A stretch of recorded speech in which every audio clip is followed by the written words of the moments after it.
السلام علیکم ورحمۃ اللہ تعالی وبرکاتہ۔ الحمد للہ الذی ابدع الافلاک والارضین والصلاة والسلام علی اشرف الانبیاء والمرسلین وعلی آلہ الطیبین الطاہرین وعلی اصحابہ الراشدین المرشدین الکاملین وعلى اولیاء امته اجمعین اما بعد فاعوذ باللہ من الشیطان الرجیم بسم اللہ الرحمن الرحیم واما بنعمت ربک فحدث صدق اللہ مولانا العظیم وصدق رسولہ النبی الامین المتین الکریم ونحن على ذلك لمن الشاہدین والشاکرین والحمد للہ رب العالمین۔ وہی رب ہے جس نے تجھ کو ہمتن کرم بنایا، ہمیں بھیک مانگنے کو تیرا آستاں بتایا۔ تجھے حمد ہے خدایا، تجھے حمد ہے خدایا۔ مصطفیٰ جان رحمت پہ لاکھوں سلام، شمع بزم ہدایت پہ لاکھوں سلام۔ جس سہانی گھڑی چمکا طیبہ کا چاند، اس دل افروز ساعت پہ لاکھوں سلام۔ ہم غریبوں کے آقا پہ بے حد درود، ہم فقیروں کی ثروت پہ لاکھوں سلام۔ غوث اعظم امام التقیٰ والنقیٰ، جلوہ شان قدرت پہ لاکھوں سلام۔ سید السالکی زبدۃ العارفی، شیخ العالم کی عظمت پہ لاکھوں سلام۔ ڈال دی قلب میں عظمت مصطفیٰ، سیدی اعلیٰ حضرت پہ لاکھوں سلام۔ وہ زمانے میں معزز تھے مسلمان ہو کر، اور ہم خوار ہوئے طریق قرآن ہو کر۔ طریق مصطفیٰ کو چھوڑنا ہے وجہ بربادی، اسی سے قوم دنیا میں ہوئی بے اقتدار اپنی۔ اس لیے ہمیں کرنی ہے شہنشاہ بطحا کی رضا جوئی، وہ اپنے ہو گئے تو رحمت پروردگار اپنی۔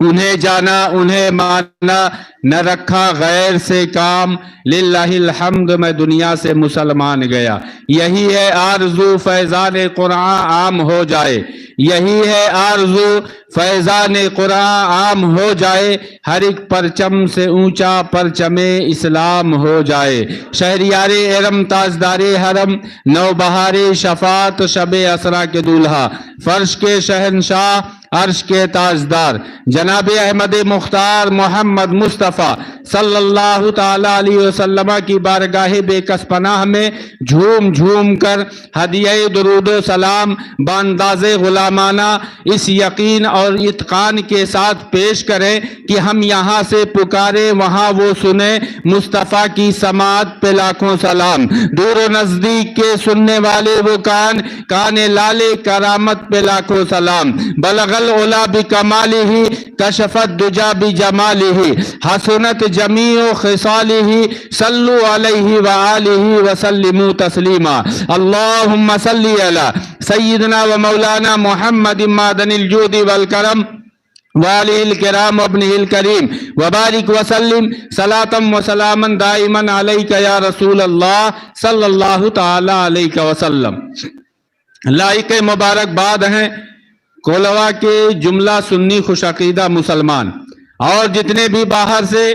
اس بزم محبت میں شریک آئے ہمارے مہمان، بشمول اس حقیر سراپا تقصیر کے کہ آج کی اس بابرکت محفل جسے ہم تقریب ختم قرآن کے نام سے موسوم کرتے ہیں، اس بابرکت محفل میں شریک سعادت ہیں۔ یہ اللہ کا کرم خاص ہے، اپنے جن بندوں پر چاہتا ہے یہ کرم فرماتا ہے۔ یہ بڑے کرم کے ہیں فیصلے، یہ بڑے نصیب کی بات ہے، جسے چاہا اپنا بنا لیا، جسے چاہا در پہ بلا لیا۔ یہ بڑے کرم کے ہیں فیصلے، یہ بڑے نصیب کی بات ہے۔ آج یہ رمضان المبارک کے اس مبارک مسعود موقع پر کہ اس مسجد میں ختم قرآن کا دور مکمل ہوا، تراویح کی صورت میں آپ نے حافظ قرآن سے، قاری قرآن سے قرآن پاک کی تلاوت سن کر اپنے قلوب و اذہان کو جہاں منور و مجلہ کیا، وہیں اپنے گاؤں کی رونقیں بھی بڑھائی ہیں، کیونکہ قرآن وہ مقدس کلام ہے جس کے تعلق سے اللہ خود فرماتا ہے اِنَّا نَحْنُ نَزَّلْنَا الذِّكْرَ وَإِنَّا لَهُ لَحَافِظُونَ، کہ بلا شبہ ہم نے ہی قرآن کو نازل کیا اور ہم ہی اس کے محافظ ہیں، اور قرآن وہ ایسی کتاب ہے، ایسی بابرکت اور ایسی مستحکم کتاب ہے کہ قرآن کے مقابل کل بھی کچھ لوگ آنے کی کوشش کیے تھے، آج بھی کر رہے ہیں اور آئندہ بھی کریں گے، لیکن یاد رکھو زمانے نے دیکھا ہے کہ قرآن کے مقابل جس نے بھی آنے کی کوشش کی ہے وہ ایسا ذلیل و خوار ہوا ہے کہ زمانے میں وہ ایک تاریخ بن کے رہ گیا ہے، اس کی ذلت و خواری کی مثالیں دی جاتی ہے۔ کیوں؟ اس لیے کہ یہ قرآن کسی انسان کا بنایا ہوا نہیں ہے، اس خالق کائنات کا بھیجا ہوا مقدس کلام ہے کہ جو خالق کائنات ہے، جس نے پوری دنیا کو یہ تخلیق فرمائی ہے، جس نے اللہ جل شانہ نے جس نے تمام کون و مکان کو پیدا فرمایا ہے، اسی نے قرآن کو اپنے محبوب پاک پر نازل کیا ہے۔ قرآن کی عظمت و شان کا عالم یہ ہے کہ اللہ فرماتا ہے لو انزلنا ھذا القرآن علی جبل لرأیتہ خاشعا متصدعا من خشیۃ اللہ، کہ اگر اس قرآن کو ہم پہاڑ کی چوٹی پر نازل کرتے وہ بھی ریزہ ریزہ ہو جاتا۔ اب آپ اندازہ لگائیں اللہ کے حبیب کی شان کتنی بلند و بالا ہوگی کہ اللہ نے اپنے محبوب پر قرآن جیسی باعظمت کتاب نازل فرمائی، اور اس کے نزول کا مقصد خود رب کائنات بیان فرماتا ہے کہ اے محبوب ہم نے اس قرآن کو نازل اس لیے کیا ہے لتخرج الناس من الظلمات الى النور۔ قرآن بھیج کے اللہ چاہتا تو خود قرآن کو ہر مومن بندے کے سامنے اس کی تفہیم کے مطابق کر کے اس سے آوازیں پیدا کر کے اس کے احکامات سنا دیتا، لیکن رب کی منشا یہ ہے کہ کلام اللہ کا ہو اور زبان میرے محبوب کی ہو،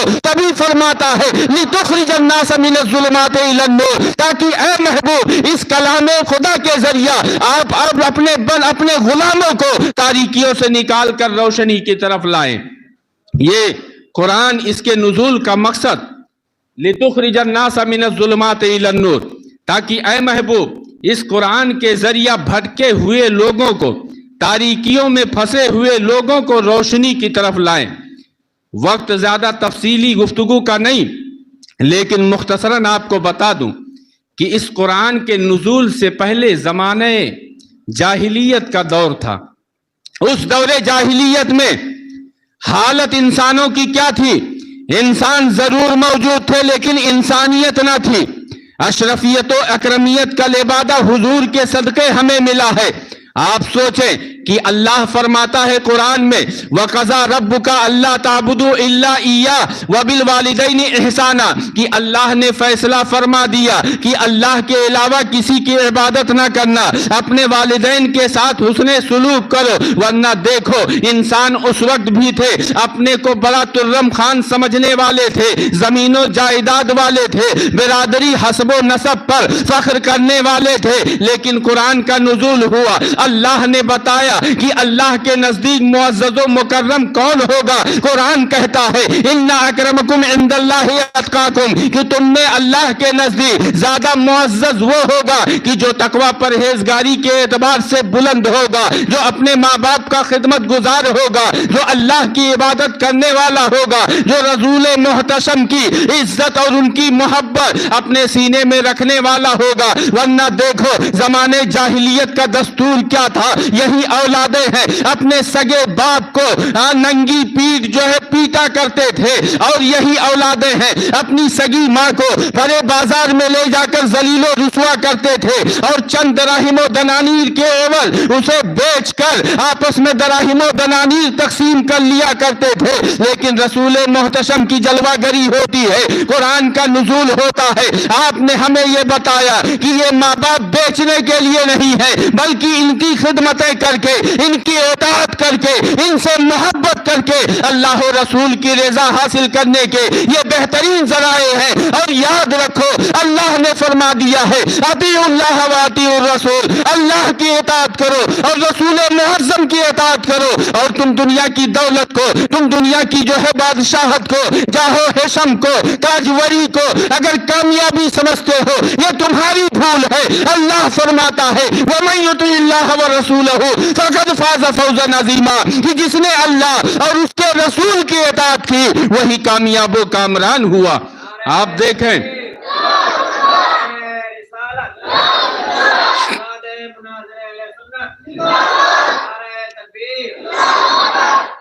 قرآن حقیقت میں انسانی انسائیکلوپیڈیا کا درجہ اور حیثیت رکھتا ہے۔ قرآن وہ مقدس کتاب ہے جس میں دستور حیات ہے، دارین کی بھلائی پنہا ہے۔ اپنے نصیبے پر ناز کرو مسلمانوں کہ ساری دنیا اللہ کی مخلوق ہے، اس کی پیدا کردہ ہے۔ وہ جس طبقے، جس فرقے، جس صورت، جس حالت میں چاہتا تمہیں پیدا کر دیتا، لیکن اس نے انسان بنایا، اشرف المخلوقات کا درجہ دیا، مسلمان بنایا، وہ بھی مسلمان وہ کہ جو اس کی مرضی کے مطابق ہے۔ اللہ نے نماز، قرآن جیسی عظمتیں بخشی ہیں، لیکن قرآن پڑھو،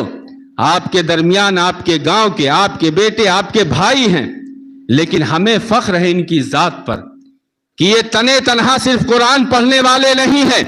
آپ نے ایک ایسا لال پیدا کیا ہے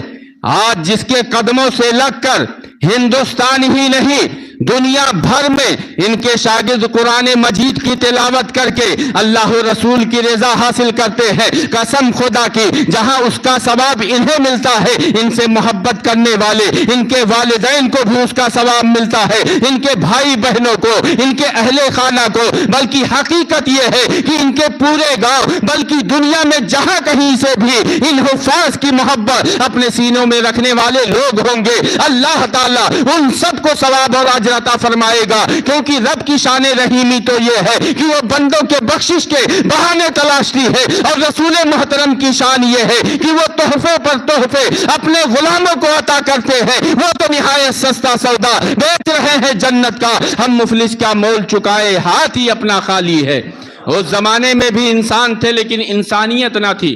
قرآن نے انسانیت ایفا کا درس ادا کیا۔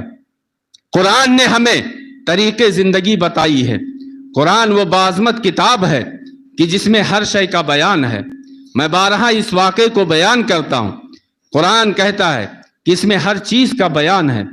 ایک سمندر کے مانند ہے جس میں ہیرے، جواہرات، موتیاں ہیں، اور جو جس قدر ماہر غوطہ خور ہوتا ہے وہ اسی قدر اس سے قیمتی ہیرے نکال کے لاتا ہے۔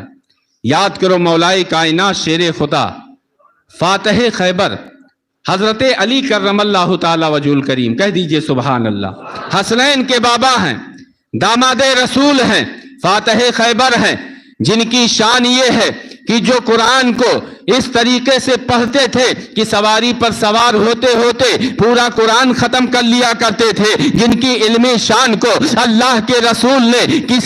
کچھ اس انداز میں اجاگر فرمایا کہ ارشاد فرماتے ہیں انا مدینۃ العلم وعلی بابھا، کہ میں شہر علم ہوں اور علی اس کے دروازے ہیں۔ حضرت علی سے کسی نے پوچھا تھا کہ اے علی، آپ یہ بتائیں کہ آپ کہتے ہیں قرآن میں ہر شے کا بیان ہے، کیا آپ کی داڑھی اور ہماری داڑھی کا بھی تذکرہ قرآن میں ہے؟ پوچھنے والے کی داڑھی کم تھی، حضرت علی کی داڑھی بہت گھنی تھی۔ آپ مسکراتے ہیں اور ارشاد فرماتے ہیں ہاں بلا شبہ قرآن میں ہماری تمہاری داڑھی کا بھی تذکرہ ہے، وہ اس طور پر کہ اللہ فرماتا ہے جو زمین اچھی ہوتی ہے وہاں سبزے زیادہ اگتے ہیں، پتہ چلا میری زمین تمہارے بنسبت زیادہ اچھی ہے اس لیے اس میں سبزے زیادہ ہے اور تمہارے میں کم ہے۔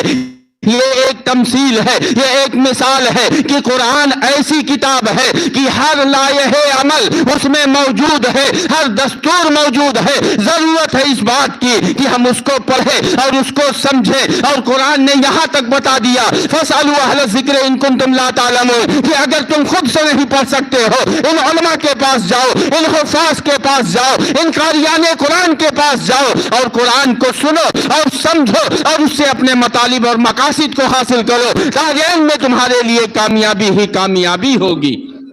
قرآن جیسی باعظمت کتاب ہمیں ملی ہے جس نے یہ چیلنج کیا ہے کہ وَإِن كُنتُمْ فِي رَيْبٍ مِّمَّا نَزَّلْنَا عَلَىٰ عَبْدِنَا فَأْتُوا بِسُورَةٍ مِّن مِّثْلِهِ، کہ اگر تم اس قرآن کے تعلق سے شکوک و شبہات میں پڑے ہو تو اس کے مثل ایک چھوٹی سی صورت لا کے دکھا دو۔ آپ دیکھیں آج دنیا کیسے کیسے چیلنجز کا مقابلہ کر رہی ہے، لیکن قرآن کا یہ چیلنج موجود ہے۔ کیا دشمنان اسلام کی نظر اس پر نہیں پڑی؟ ارے پڑی ہے۔ جس وقت یہ آیت کریمہ نازل ہوئی اس وقت سے لے کر بار بار ان کے دل مچل رہے ہیں، تڑپ رہے ہیں، غیظ میں جل رہے ہیں،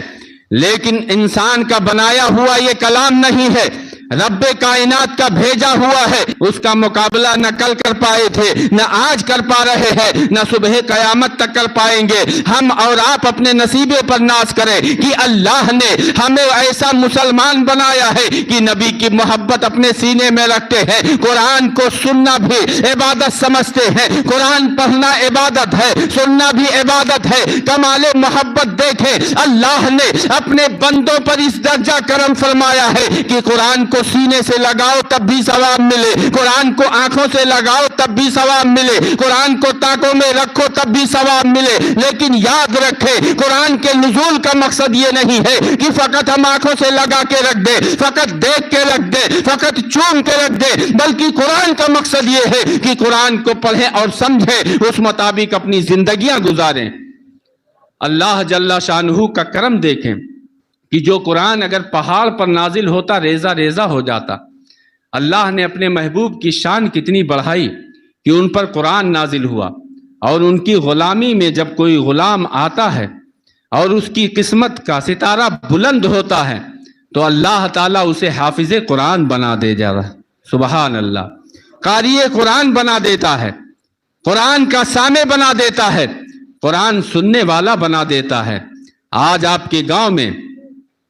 قاری صاحب قبلہ کے ہی شاگرد ہیں، حافظ و قاری محمد عادل، جنہوں نے قرآن پاک کو آپ کو سنایا۔ تراویح کی صورت میں آپ نے قرآن پاک سننے کی سعادتیں حاصل کی۔ اپنے نصیبے پر جتنا ناز کرو کم ہے۔ اللہ کے رسول فرماتے ہیں، کون رسول؟ جن کی شان اللہ نے بتائی، ما آتاکم الرسول فخذوہ وما نہاکم عنہ فانتہوا، یہ رسول جو کچھ تمہیں دے اسے لے لو، اور جس سے منع فرمائے اس سے باز آ جاؤ۔ اپنے محبوب کی شان اس درجہ بڑھائی کہ فرماتا ہے کہ بولتا میرا محبوب ہے لیکن باتیں پروردگار عالم کی ہوتی ہیں۔ ارشاد فرماتا ہے، وما ينطق عن الهوى ان هو وحی الا یوحى، کہ میرا محبوب اپنی خواہش نفس سے کچھ نہیں بولتا، یہ جو بھی بولتا ہے اللہ کی طرف سے وحی ہوا کرتی ہے۔ پتہ چلا گفتنے اللہ بور گرچہ از حلقوم عبداللہ بور، کہ یعنی بندے کی زبان سے باتیں نکل رہی ہیں لیکن حقیقت میں اللہ کی گفتگو ہوا کرتی ہے۔ اپنے محبوب کی شان اللہ نے اتنی بڑھائی ہے، تبھی میرے مرشد اجازت کہتے ہیں، جہاں بانی عطا کر دے، بڑی جنت ہبا کر دے، نبی مختار کل ہے، جس کو جو چاہے عطا کر دے، جہاں میں ان کی چلتی ہے وہ دم میں کیا سے کیا کر دے، زمین کو آسماں کر دے، سریا کو سرا کر دے۔ ایک حافظ قرآن اور قاری قرآن کی شان اللہ نے اتنی بڑھائی ہے کہ آپ دیکھیں، امت محمدیہ صلی اللہ علیہ وسلم کو اللہ نے تمام امتوں پر فضیلت بخشی ہے۔ تمام امتوں پر جتنی امتیں آئیں سب پر اللہ نے اس امت کو، یعنی ہم غلاموں کو، آپ کو، ہم کو، اللہ نے تمام امتوں پر فضیلت بخشی ہے۔ کہہ دیجئے سبحان اللہ۔ یہ رب کی شان کریمی ہے، یہ نبی رحمت کی شان رحمت للعالمینی ہے کہ جن کے صدقے اتنا بڑا مقام ملا ہے کہ تمام امتوں پر ہم فضیلت رکھتے ہیں۔ لیکن قرآن، آپ قاری قرآن حضرت حافظ و قاری ابو بکر صاحب قبلہ رضوی سے سنیں، بڑی خوبصورت انداز میں حروف کی ادائیگی اتنی خوبصورت انداز میں کرتے ہیں کہ دل باغ باغ ہو جاتا ہے سن کے، بہت اچھا پڑھتے ہیں۔ تبھی تو دیکھیں آج ان کے ہزاروں کی تعداد میں شاگرد گھوم رہے ہیں جو قرآن پاک سنتے سناتے ہیں۔ آپ سوچیں قرآن پڑھنے سننے کا کتنا بڑا مقام ہے۔ حضرت موسیٰ علیہ نبینا علیہ الصلاۃ والتسلیم ہے، ایک قبر کے پاس سے آپ کا گزر ہوتا ہے، آپ نے دیکھا اس قبر میں بندے پر عذاب ہو رہا ہے۔ آپ آگے بڑھ گئے، تھوڑی دیر کے بعد واپس آتے، کیا دیکھتے ہیں؟ جس قبر میں ابھی عذاب ہو رہا تھا اب اسی قبر میں رحمت کے پھول برس رہے ہیں۔ حضرت موسیٰ جو کلیم اللہ ہے، اللہ کی بارگاہ میں کھڑے ہو جاتے ہیں، عرض کرتے ہیں، اے مولا یہ تیری شان رحمت کیسی ہے کہ ابھی میں نے دیکھا اس بندے پر عذاب ہو رہا تھا اور پل بھر میں رحمت کے پھول برسنے لگے۔ آخر معاملہ کیا ہے؟ رب کی رحمت سے یہ صدا آتی ہے، اللہ فرماتا ہے کہ یہ بندہ ہے، جب یہ دنیا سے آیا تھا اس کی بیوی حاملہ تھی، اس کے یہاں ایک بچہ پیدا ہوا، آج اس بچے نے ایک استاذ کے پاس جا کے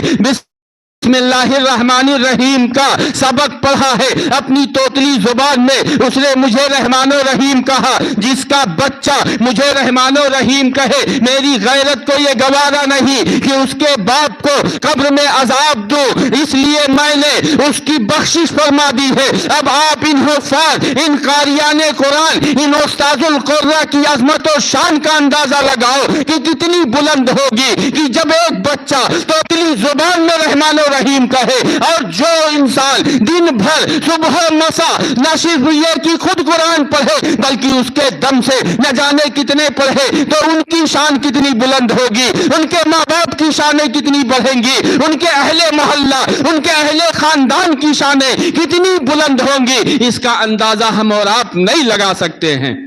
اس لیے اپنے نصیبے پر ناز کرو۔ میں عرض کر رہا تھا اللہ نے اس امت کی شان بہت بڑھائی۔ آخری گفتگو آپ کو بتا دوں، اللہ نے اس امت کی شان تمام امتوں پر بڑھائی،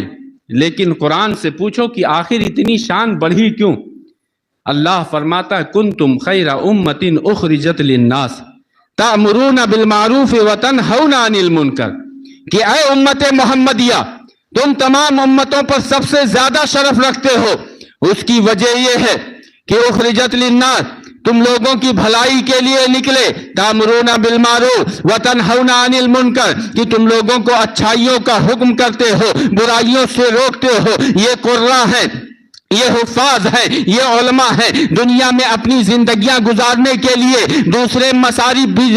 چن سکتے تھے، اختیار کر سکتے تھے، لیکن ان کی شانیں اللہ نے کس بنیاد پہ بڑھائی ہے کہ اللہ و رسول کی باتیں کرتے ہیں، قرآن کا درس دیتے ہیں، اور یہ فرمان بھی ہے کہ خیرکم، تم میں سب سے اچھا وہ ہے کہ جو قرآن سیکھے اور سکھائے۔ اس بنیاد پہ انہیں معلوم ہے کہ ہم دنیا میں کتنوں دولت حاصل کر لے، کتنوں عزت حاصل کر لے، کتنی شہرت حاصل کر لے، ہمارا مقام بلند تب ہوگا کہ جب ہم اللہ و رسول کے مطابق اپنی زندگیاں گزاریں گے، قرآن و حدیث پڑھائیں گے، اور اس کے مطابق خود بھی عمل کریں گے اور لوگوں کو بھی عمل کرانے کی کوششیں کریں گے۔ اس لیے یہ علماء کبھی دنیا کی طرف نہیں جاتے ہیں، دولت کی طرف نہیں جاتے ہیں، بلکہ دنیا کو اور دولت کو اللہ کے راستے میں قربان کرتے نظر آتے ہیں۔ جو اللہ کے سچے مخلص بندے ہوتے ہیں، جو سچے عالم ہوتے ہیں، جو سچے حافظ قرآن ہوتے ہیں، وہ کبھی دنیا کی لالچ اپنے سینے میں نہیں رکھتے ہیں۔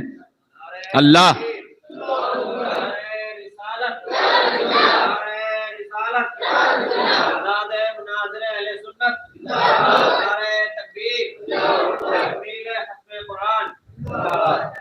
آپ قرآن سننے سنانے کی عظمت و شان سمجھیں، اور اس حوالے سے جتنے بھی کام آپ کریں گے آپ کی نیکیوں میں ہی اضافہ ہوگا۔ یوں تو ہر مہینے ہر شب میں آپ اگر ایسے کام کریں اللہ تعالیٰ اجر و ثواب عطا فرماتا ہے، لیکن یہ رمضان کا مہینہ جس کی شان کتنی بلند ہے، اللہ کے پیارے رسول صلی اللہ علیہ وسلم ہیں شعبان ہی میں اپنے صحابہ کو بلا کے ان کے درمیان خطبہ دیا کرتے تھے، ماہ مقدس ماہ رمضان کی فضیلتیں بیان کیا کرتے تھے۔ رمضان کی فضیلت میں ایک حدیث پاک یہ بھی ہے، اللہ کے رسول فرماتے ہیں کہ یہ وہ مہینہ ہے کہ جس مہینے میں اللہ جل شانہ اپنے بندوں پر اتنا مہربان ہوتا ہے کہ کوئی ایک فرض ادا کرتا ہے اسے 70 فرضوں کے برابر ثواب دیا جاتا ہے، نفل ادا کرتے ہیں فرضوں کے برابر ثواب دیا جاتا ہے۔ یہ صدقہ ہے رسول پاک کا کہ اللہ نے اپنے محبوب کے صدقے ہم غلاموں کی شانیں اتنی بڑھا دی ہے کہ کام ایک کریں اجر و ثواب مختلف ملتا ہے۔ وہ تو نہایت سستا سودا بیچ رہے ہیں جنت کا، ہم مفلس کا مول چکائیں ہاتھ ہی اپنا خالی ہے۔ اللہ کے پیارے رسول صلی اللہ علیہ وسلم رمضان المبارک کا مہینہ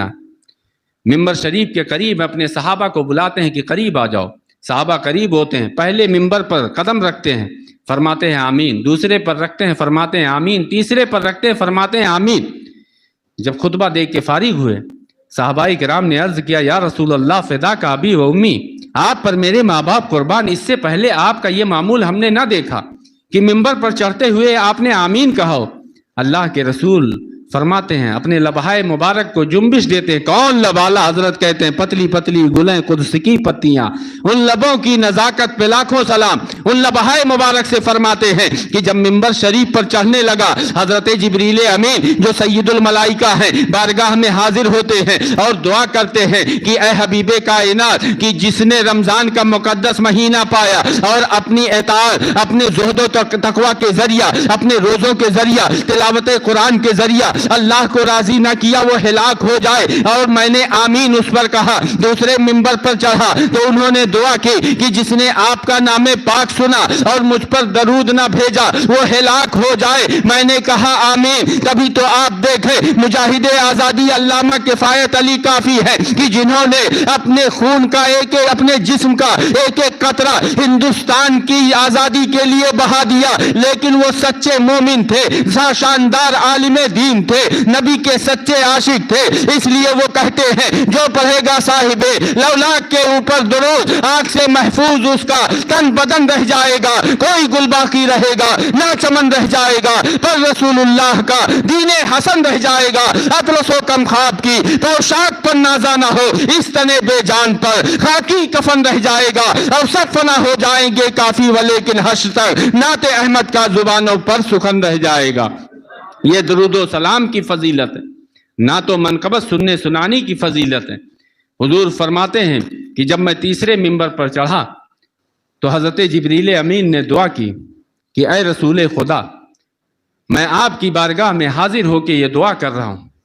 کہ جس نے رمضان کا بابرکت مہینہ پایا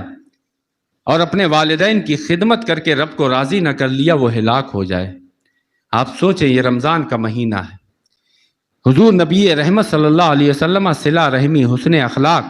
صدقات و خیرات, زکوٰۃ کی فضیلتیں اہمیتیں بیان کیا کرتے تھے رمضان سے پہلے. لیکن آج ہم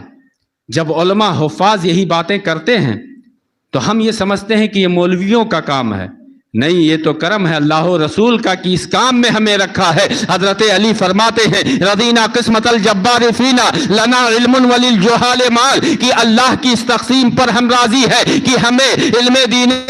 مصطفیٰ یعنی مشن رسول کے ساتھ رکھا ہے اور دنیا داروں کو دنیاوی مال کے حص میں رکھا ہے. اس لیے آپ اپنے حصے کا کام کریں کہ اگرچہ مکمل عالم نہیں ہے, حافظ نہیں ہے, لیکن کچھ علم تو آپ کے پاس ہے, کچھ قرآن کی صورتیں ہیں, علماء دستیاب ہیں, ان کی قدموں میں آئے, ان سے محبت کریں, ان کو سنیں. اللہ کے رسول فرماتے ہیں عالم دین بنو یا متعلم بنو یا ان کو سننے والا بنو یا ان سے محبت کرنے والا بنو یا ان کی محفل میں بیٹھنے والا بنو, اس کے علاوہ مت بنو ورنہ ہلاک ہو جاؤ گے. کیونکہ یہ علماء کرتے کیا ہے, لوگوں کو برائیوں سے روکتے ہیں. ابھی قاری صاحب قبلہ ہیں, حافظ صباح الدین صاحب قبلہ, حافظ حسیب صاحب ہیں, گاؤں گاؤں ہم لوگ رمضان سے پہلے گئے, لوگوں نے بلایا محبت کے ساتھ. ایک میٹنگ ہوئی تھی آپ کے ادارہ دارالعلوم مخدومیہ کی صحن میں جو حشمتی مسجد واقع ہے, جس میں علاقے بھر کے علماء تشریف لائے. انہوں نے آ کے یہ قوم کے جو لوگ تھے ان کے سامنے یہ باتیں رکھیں کہ ہم لوگ کسی بھی ایسی شادی میں,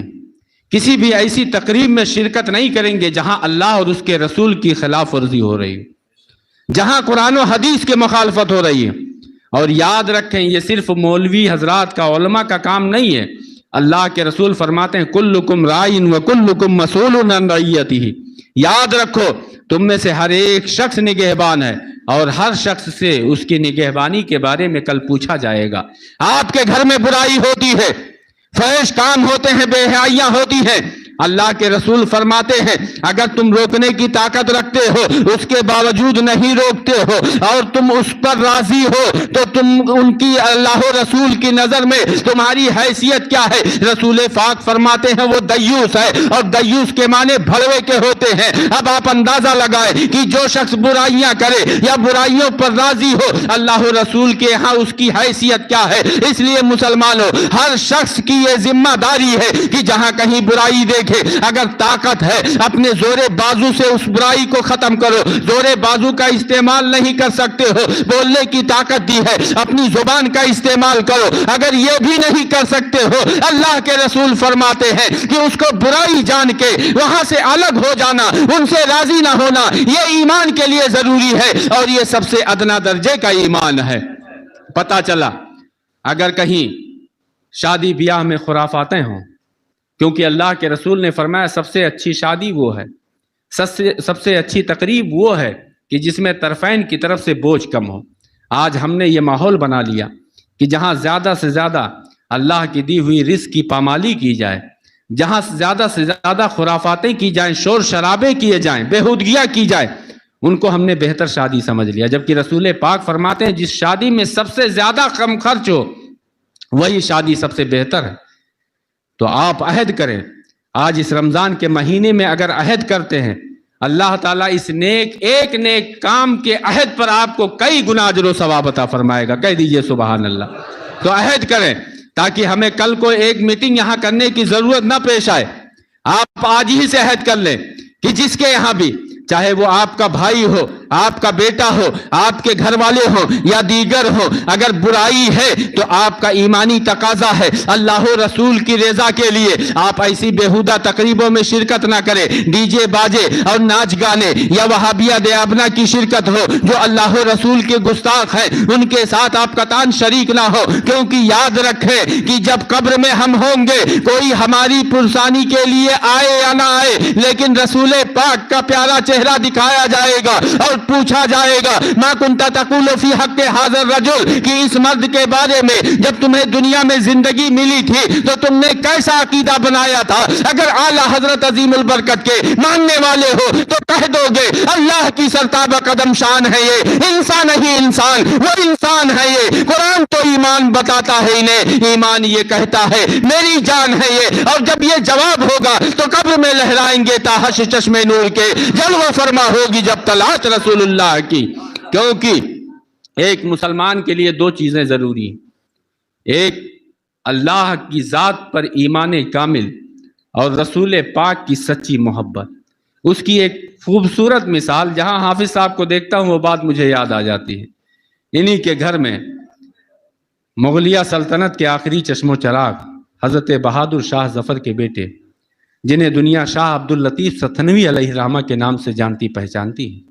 کیونکہ ان کی محبت کو اللہ نے عام و تام کیا. اللہ فرماتا ان الذین آمنوا وعملوا الصالحات سیجعل لهم الرحمن ودا, کہ بلا شبہ جو لوگ ایمان لائے, اچھا کام کیے, اللہ ان کی محبت کو لوگوں کے دلوں میں ڈال دے گا. آج ان کی محبت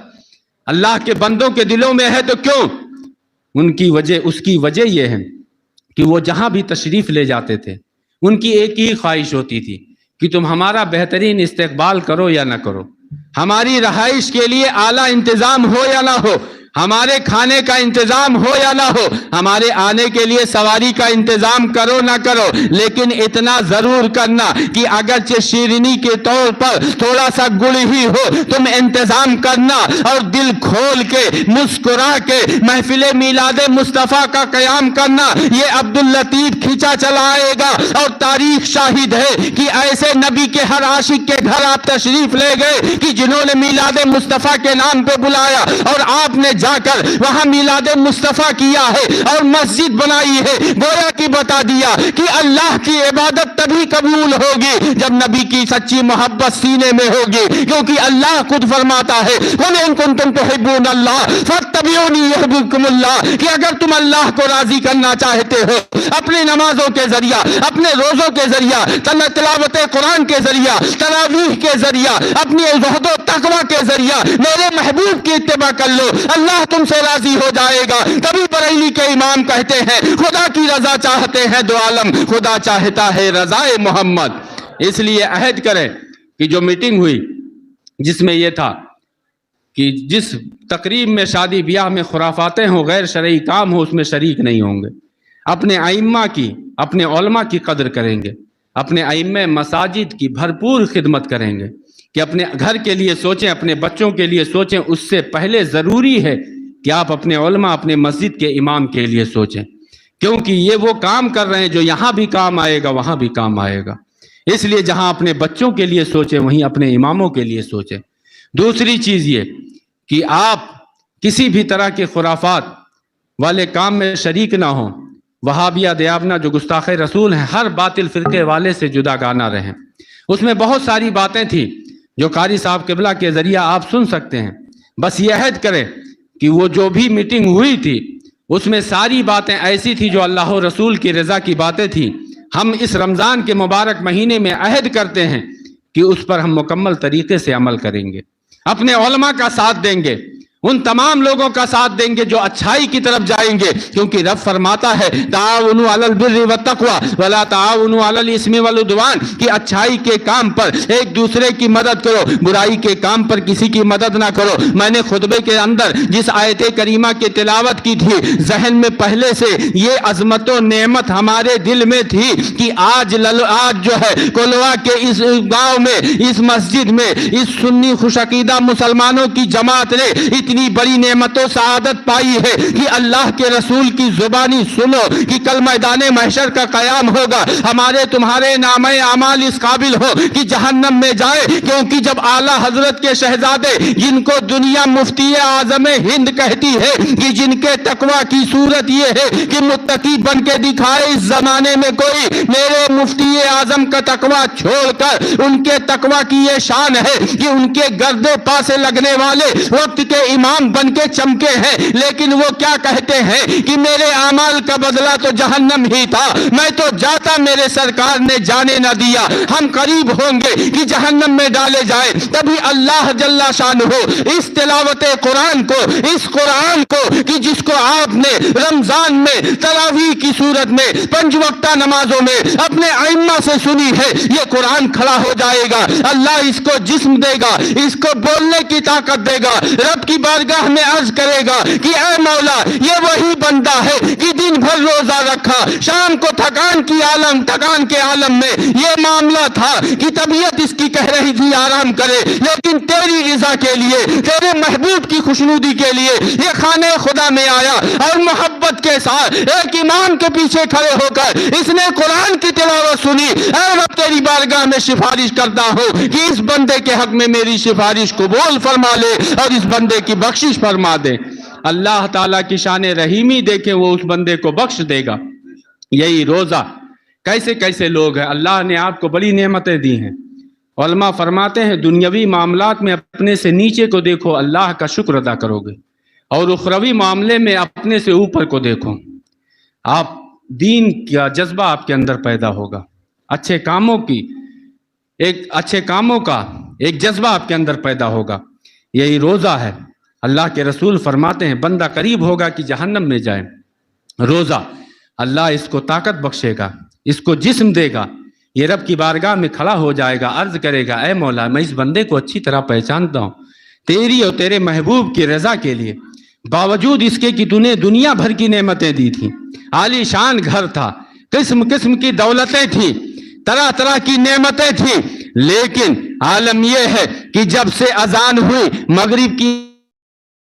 اذان تک، فجر کی اذان سے مغرب کی اذان، تیری اور تیرے محبوب کی رضا کے لیے اس نے دانا پانی کو اور برائیوں کے قریب نہیں گیا، ہر طرح سے برائیوں کو اس نے اپنے سے جدا کر دیا۔ اے مولا میں جانتا ہوں کہ یہ وہ بندہ ہے کہ باوجود اس کے کہ دنیا بھر کی دولتیں اس کے پاس تھی، لیکن تیری خوشنودی کے لیے ایک بھی نعمت کی طرف، ایک بھی رزق کی طرف شام تک اس نے ہاتھ نہیں بڑھایا ہے۔ اے مولا اس بندے کے حق میں تیری بارگاہ میں سفارش کرتا ہوں کہ اس بندے کے حق میں میری سفارش قبول کر لے۔ اب اے سنی خوش عقیدہ مسلمانوں، اپنی خوش عقیدگی پر جتنا ناز کرو کم ہے کہ اعلیٰ حضرت جیسے تمہیں امام ملے، کہ آپ سوچو کہ جن کے صدقے ہمیں قرآن ملا ہے، جن کے صدقے ہمیں نماز ملی ہے، کہ جن کے صدقے ہمیں روزہ ملا ہے، حج و زکوٰۃ جیسی فضیلتیں ملی ہے، والدین کی عظمتیں جانی ہے، ماں کی قدر جانی ہے، بیٹیوں کو جگر کا ٹکڑا مانا ہے، بہنوں کے عصمت کے محافظ بنے ہیں، اور بیویوں کو ہم نے شریک حیات کا درجہ دیا ہے اور اپنا آدھا دین سمجھا ہے وہ نبی محتشم، ان کی شان یہ ہے کہ اللہ فرماتا ہے، حدیث قدسی ہے، لولا کلمہ خلقت الافلاک، کہ اے محبوب آپ کو پیدا کرنا مقصود نہ ہوتا، اس آسمان کے شامیانے کو نہ بناتا، لولا کلمہ خلقت الارضین، آپ کو پیدا کرنا مقصود نہ ہوتا، اس زمین کے فرش کو نہ بچھاتا۔ کمال محبت، انتہائی محبت دیکھیں، اللہ نے یہاں تک فرما دیا لولا کلمہ اظہرت الربوبیہ، کہ اے محبوب اگر آپ کو پیدا کرنا مقصود نہ ہوتا، اپنی شان ربوبیت بھی ظاہر نہ کرتا، تبھی تو بریلی کے امام تڑپ اٹھے اور عرض کرتے ہیں کہ یا رسول اللہ میں تو مالک ہی کہوں گا کہ ہو مالک کے حبیب، یعنی محبوب و محب میں نہیں میرا تیرا، وہ جو نہ تھے تو کچھ نہ تھا، وہ جو نہ ہو تو کچھ نہ ہو، جان ہے وہ جہان کی، جان ہے تو جہان ہے، ہوتے کہاں خلیل و بنا کعبہ و منا، لولاک والے صاحبی سب تیرے گھر کی ہے، جس کے صدقے اللہ نے کونین بنائی ہے، کہ جب قرآن ان کے صدقے ملا ہے، روزہ ان کے صدقے ملا ہے، اور یہ ہماری شفاعت کریں گے تو اللہ کے رسول ہماری شفاعت کیوں نہیں کریں گے؟ بلا شبہ کریں گے۔ اس لیے نہ ہو مایوس، آتی ہے صدا گورے غریبہ سے، نبی امت کا حامی ہے، خدا بندوں کا والی ہے۔ اپنے علماء کی قدر کریں،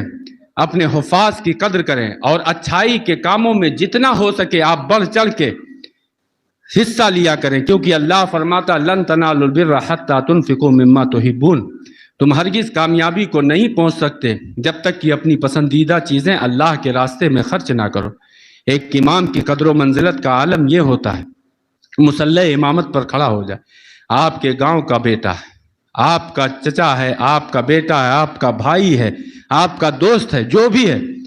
لیکن جب مصلی امامت پر کھڑا ہوا اللہ نے کتنی شان بڑھائی کہ وقت کا چاہے گورنر ہو، چاہے بادشاہ ہو، خواہ اس کا استاذ یا پیر ہی کیوں نہ ہو، اس کا باپ ہی کیوں نہ ہو، مصلی امامت پر کھڑے ہوئے بیٹے کے پیچھے کھڑے ہو کے نہیں کہے گا کہ پیچھے اس بیٹے کے، پیچھے اس شاگرد کے، کوئی ڈاکٹر یہ نہیں کہے گا پیچھے اپنے اس مریض کے،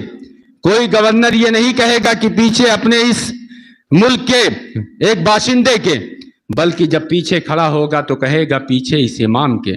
پتہ چلا اللہ نے ہماری زندگیاں، ہماری عروج، ہماری ارتقاء اسی میں رکھی ہے کہ اپنے اماموں کو آگے رکھیں، اور جس دن امام کے آگے ہم ہوتے ہیں معلوم ہوتا ہے ہمارے جسم سے ہماری روح نکل چکی ہے۔ اس لیے یاد رکھیں کہ ہمیں اپنے اماموں کو آگے رکھنا ہے، ان کے پیچھے رہنا ہے، ان کی بھرپور خدمتیں کرنی ہے، اسی میں ہماری زندگیوں کی بقا ہے۔ یاد رکھیں کہ خدا نے آج تک اس قوم کی حالت نہیں بدلی، نہ ہو جس کو خیال خود اپنی حالت کے بدلنے کا۔ اس لیے میں نے قرآن کی جو آیت کریمہ پڑھی، اللہ فرماتا ہے وَأَمَّا بِنِعْمَةِ رَبِّكَ فَحَدِّثْ،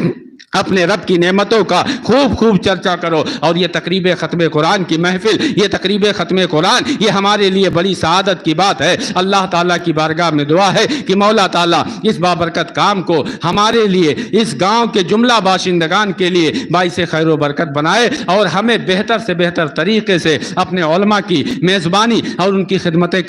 کی سعادتیں بخشے۔ ہم سے وہ کام لے جس سے اللہ راضی ہو اور اس کا محبوب راضی ہو، ہمیں ہر اس کام سے دور رکھے جس میں اس کی ناراضگی، اس کے محبوب کی ناراضگی ہو۔ پیارے حبیب کو پکار، پیارے نبی کا نام لے، دامن مصطفیٰ میں آ، پائے رسول تھام لے۔ میں مبارکبادی کے گلہائے عقیدت پیش کرتا ہوں استاذ القراء والحفاظ حضرت حافظ و قاری ابو بکر صاحب قبلہ رضوی، استاذ دارالعلوم مخدومیہ رودولی شریف کو، اور ساتھ ہی ساتھ ان کے شاگرد عزیز حافظ و قاری محمد عادل سلمہ کو، کہ انہوں نے ان سے سیکھ کے آج قرآن پاک کا ایک دور مکمل کیا ہے۔ اللہ تعالی ہم سب کے سننے سنانے کو باعث خیر و برکت بنائے، ہماری غلطیوں کو، کوتاہیوں کو معاف فرمائے، رمضان کی برکتوں سعادتوں سے ہم سب کو مستفیض فرمائے، عالم اسلام کے مسلمانوں کے ایمان، جان، مال، عزت و آبرو کی حفاظت فرمائے، مظلوموں کی از غیب حفاظت فرمائے، ظالموں کو نیست و نابود فرمائے۔ پیارے حبیب کو پکار، پیارے نبی کا نام لے، دامن مصطفیٰ میں آ، پائے رسول تھام لے۔ یہی ہے آرزو فیضان قرآن عام ہو جائے، ہر ایک پرچم سے اونچا پرچم اسلام ہو جائے۔ استغفر اللہ ربی من کل ذنب واتوب الیہ، وآخر دعوانا ان الحمد للہ رب العالمین۔ السلام علیکم ورحمۃ اللہ۔